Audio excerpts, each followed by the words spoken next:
ચાલો કથાના પ્રસંગની અંદર પરમ પૂજ્ય સદગુરુ જોગેશ સ્વામીની વાતો સાક્ષાત સવિતા કિરણ 127 પોઈન્ટ નંબર 2 ભગવા કપડા છે ને એક આવે તો શું થાય બરોબર ભગવા ન મૂકે તો ભગવાન બોલો શું થયું હા ભગવામાંથી ન નારાયણ આવ્યો અરે ભગવાન થઈ ગયા એટલી સામે કીધું ને ભગવા કપડાં એની કેટલી તાકાત છે તમારામાં કપડું માણસ ગમે કે ને સમજાના સાધુ છે કપડાં જાણીઓ તો એ ખબર નથી ત્યારે કપડા પરથી કિંમત થાય જો એટલે પેલા સાધુને મારતા ને એટલે મહારાજે પછી શું કર્યું અલ્ફી પહેરાવી એટલે કોઈને કાંઈ કારણ કે ધોતિયું પહેરે પાછલો શેડો બાંધે એટલે કે સમજાના સાધુ છે ખાલી એમ વીંટી દે તો ખબર પડે નહીં પછી મહારાજ એ કરાવ્યું પછી અમુક સમય થયો ત્યારે જે જૂની પ્રથા હતી ને એ પાસે લઈ આવ્યા એટલે સ્વામી કે નાના સાધુ સામુ જોઈને બોલ્યા કેટલી શક્તિ છે ભગવા તમે ભગવા પહેરીને બેઠા છો એટલે તમે ભગવાનને શરણ આવી ગયા તમે ભગવાનને ખોળે બેસી ગયા પછી સ્વામી કે તમે જે સંકલ્પ કરો એ બધા પૂરા થાય છે પછી કેનું ધાવણ થવાથી કોણ આપણા મા બાપ છે કેનું દૂધ છે એ પછી ખબર પડવી જોઈએ તો એમાં તાકાત આવે સમજ્યા તો જ આવે ઘેટા બકરાનું દૂધ પીધું હોય તો એવું થાય અને સિંહનું દૂધ પીધું હોય તો સિંહણ આવે તો તડાકો મારે અને ઘેટા બકરા તો ભાગી જાય તમે કોઈને આશીર્વાદ આપો તો એનું કલ્યાણ થઈ જાય સારું થઈ જાય એના દેશકાળ બધાય મટી જાય ભૂષણમાંથી ખેસર થઈ જાય વિષયજી હોય એમાંથી મુક્ત થઈ જાય પામર હોય એમાંથી પતિત થઈ જાય જોયું એટલું તમારા સંકલ્પમાં બળ છે સ્વામી કીધું ને તમે સંકલ્પ કરો આજે 8 આવરણ પર અક્ષરધામમાં જાય તો તત્કાળ જાય તત્કાળ જાય એટલે સંકલ્પો પર કેટલું એમ છે બળ બોલો દૃષ્ટાંત આપ્યું સ્વામી કે આ જીવ હોય સિંહમાં પ્રવેશ કરે ત્યારે તડકા મારે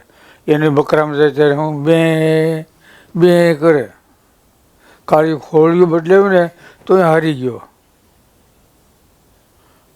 હા સ્વામી લખ્યું આ જીવ સિંહમાં પ્રવેશ કરે ત્યારે તડાકા મારતો હોય એનો વિશે બકરામાં જાય ત્યારે ધીરો પડી જાય ખોળિયું બદલે ને એટલે એમ થઈ જાય એમ મહાત્મા છે નિશ્ચય અને મહાત્મા વિનાનો નિશ્ચય ધન્ય વંદના વટવટની સાયા યા હરિ બેસતા એ મહાત્માનું કીર્તન બોલાવ્યું વડતાલનું 12નું સ્નાવત મહારાજ કે સંતોને કે આજ મહિમાના કીર્તન બોલો કીર્તન બોલ્યા આવો અવસર પામી જે વૃક્ષનો જન્મ થયો છે એ વૃક્ષ પણ પરમપદનો અધિકારી છે જે વૃક્ષો થળે છે ભગવાન બેઠા હોય સંત બેઠા હોય જે વૃક્ષોનું ફળ જમ્યા હોય જે કાઢે બેઠા હોય જે ગાય ભેંનું દૂધ ગ્રહણ કર્યું હોય એ બધાનું પરમ કલ્યાણ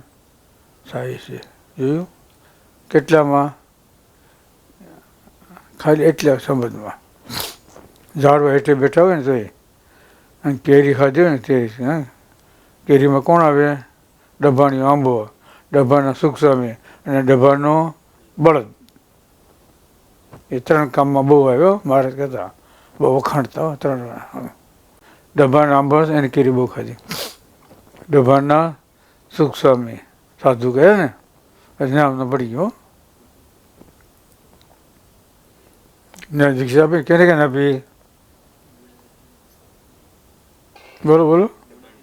ગુણાતન સ્વામીને અને સુખ સ્વામીને બેને ત્યાં દીક્ષા આપી. દફાણમાં તમે સંકલ્પ કરો જીવન સારું થઈ જાય છે.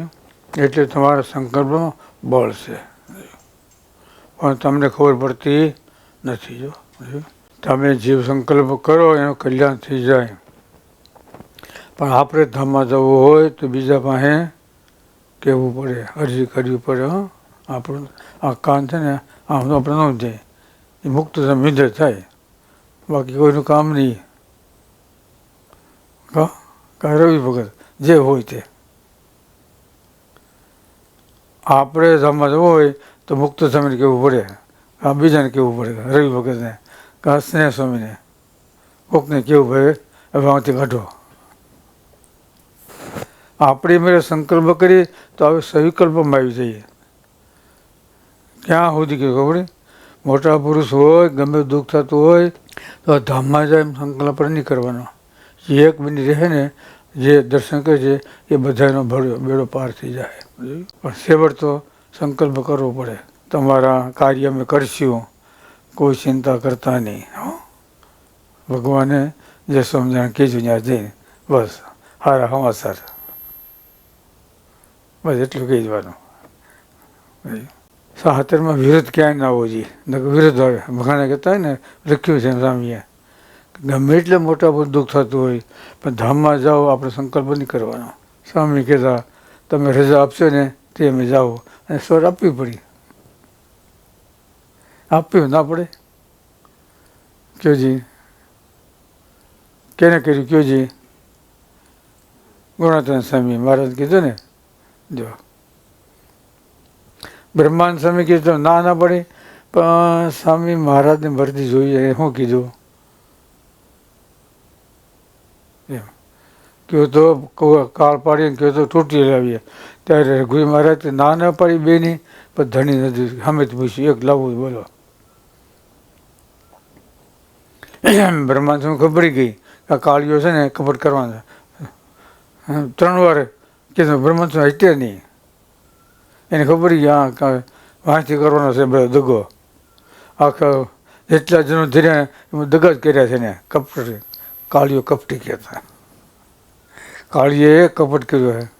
કહેતના નાક પાણો ઉઠાવ્યો હેઠો. જુનાગઢ શિખર કરતા મંદિર થઈ ગયું. શિખર કરતા કાળીએ કપટ કર્યો. સેના પરથી કાળી હાંડડી લઈને ભગત આવ્યો ને જોઈને કહી જાય કઈ હમત ન સાંભળ્યા, નિષ્ઠાને જોઈ લીધી. બહુ સતો. એટલે પછી બધું થઈ ગયું. જ્યાં પૂગ્યા સભા કરી અને બ્રહ્માંડ સ્વામી કહે તમે જો પંચભૂતનું શરીર રાખ્યું હોત ને તો એક વાર બેઠો કરી દેત. તો સંતો કીધું ગયા શું કે અમે પણ એને કીધું જવું પડે ને, એની મરજી લોપાઈ. બસ એટલે ગુણાતન સ્વામી શું કરવું? સ્વામી કે તમારી મરજી, તમે રોકાવ તો ભલે, જાઓ તો ભલે, જે તમને યોગ લાગે કરો. જોયું હું કીધું ખબર ને? હાય નહીં નાય નહીં, બાંધી દીધા. આમાં બહુ વૈડા થતા હોય ને, ટેટ ફ્રી કરતા ને એને બાંધી દેવાય. બુદ્ધિથી કામ કરવાનું, ઓ મારવા નહીં. બ્રહ્માંડ સ્વામી બુદ્ધિ લગાડે ગયા ને બુદ્ધિ કામ ન કરી. મહારાજ તમારી મરજી, રહ્યો તો તમારું ઘર છે અને જાવ હોય તો છૂટશે. એની મરજી પ્રમાણે છે. ધણી મરજી સમજવી જોઈએ, ધણી કેમ કરવાનો હોય. એટલે સ્વામી કહેતા તમે જ્યારે રજા દેહો ને ત્યારે અમે ધામમાં જાઓ. સેવર પછી જય સ્વામી જાણે બીજું શું કહી. કે વિયોગ દુઃખ કેનો થાય? જેને સેવા ન કરી હોય, આશીર્વાદ ન લીધો હોય એને દુઃખ થાય. પણ જેને સેવા કરી આશીર્વાદ છે એને માટે જીવતા ભેગા છે, મારવા નથી. કીધું ને સ્વામી કે ત્યાં બેઠો હું તમારું ધ્યાન રાખીશ. જોયું સ્વામી કહેતા આશીર્વાદ આપ્યા, મને રજા આપો, હું ત્યાં બેઠો તમારું ધ્યાન રાખીશ આજની તારીખમાં. એ બધું જો આ હંમેશા માટે ભેગા કહેવાય. સમજાણું? ઓમ ભેગું રહેવું ને, ઓમ તો ભેગા તો માખણ રહેતા હોય, સાસર બધા રહેતા હોય, ટોલા લોહી પીતા હોય કે શું કરે કે નહીં? માકડ ને સાસર શું હોય? એ ભેગા રહેતા હોય. ભેગા ન કહેવાય. રહ્યા ક્યાંને કહેવાય? એક રસ જીવમય પૈસા કર મળી, આજ એકાદશી સુફળ ફળી. એક રસ બ્રહ્મમય અને એક આનંદ એમ કહેવાય. સ્વભાવ મૂકી ભગવાનની સાથે જોડાવાનો.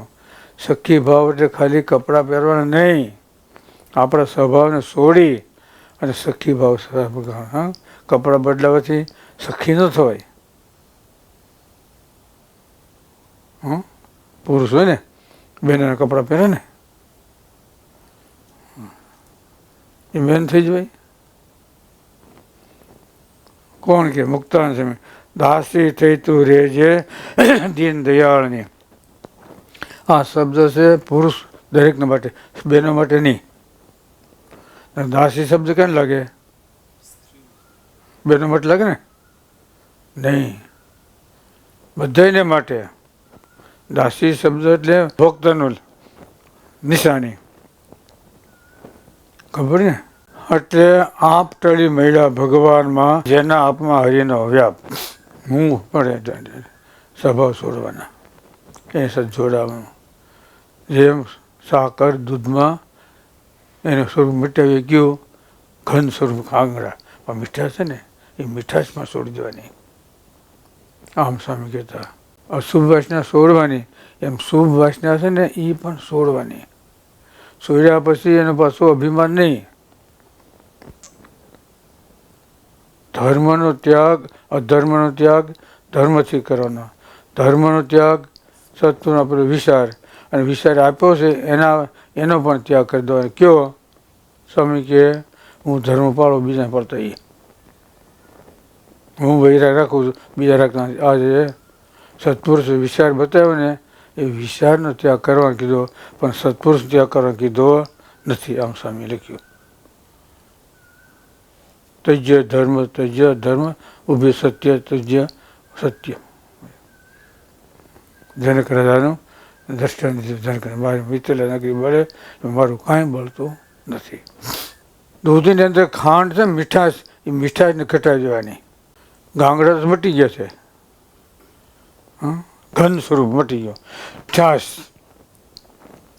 નિષ્કોળાના સામે લખ્યું ભક્તિ નામની માળા કરો, એ શુભ વાસના છે. કર્યા પછી માળાનું ફળની ઈચ્છા નહીં, એટલે એ શુભ વાસના છે એ પણ મટી ગઈ. સમજાણું? માળા કરવાની, પછી માળા કરો એના ફળની ઈચ્છા નહીં, કેવળ ભગવાનની પ્રસન્નતા માટે. સમજાણું? એના રાજીપા માટે બસ. સ્વામી કે ભગવાનને મોટા પર રાજી થઈને માગો માગો તો શું માગવાનું? તમે રાજી થયા એ જ વધારે, બીજું વધારે રાજી થાવ બસ. શું માગવાનું? આ તમે રાજી થયા થાવ નથી, પણ વધારે જોઈ માગી લે, વધારે વધારે વિશેષ રાજી થાવ. તો એ શુભ વાસના એનો ત્યાગ કર્યો. અને કેનાથી? જે સત્પુરુષના વસનથી. સત્પુરુષનો ત્યાગ કરવાનો કીધો નથી. અધર્મનો ત્યાગ કરવો ધર્મથી, ધર્મનો ત્યાગ કરવો સત્વમાં આપેલો વિચાર, અને વિચાર છે એનો પણ ત્યાગ કરવાનો કીધો છે. પણ સત્પુરુષનો ત્યાગ કરવાનો કીધો નથી. હા, દૂધમાંથી મીઠાશ મટી ગઈ, પછી શું થાય? પેડા. પેડામાં ક્યાં ફેર પડે? બધું એક રસ.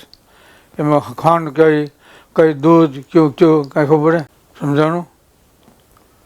ખાંડ નોખી છે, દૂધ નોખું છે, બે. ખાંડ ને દૂધ બે ભેગા છે, બરાબર? એમાં શું થયું?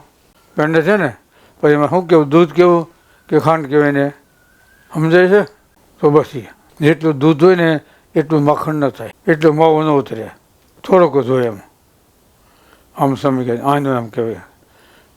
એ પોતાનું સ્વરૂપ મિટાવી દીધું. કે સાકરમાંથી ગળ, દૂધમાંથી ગળ પણ મટી ગયો. સમજાણું? એ દૂધમાં ગળ પણ છે એને પણ મિટાડવાનો છે એમ. એમ સારું કાર્ય કરો, નબળું કાર્ય કરો, નબળાને છોડી સારા કરો, સારા કર્યા પછી એની જે આપણે ફળની ઈચ્છા છે એનો પણ ત્યાગ કરી દેવાનો. બોલો સહેજાન.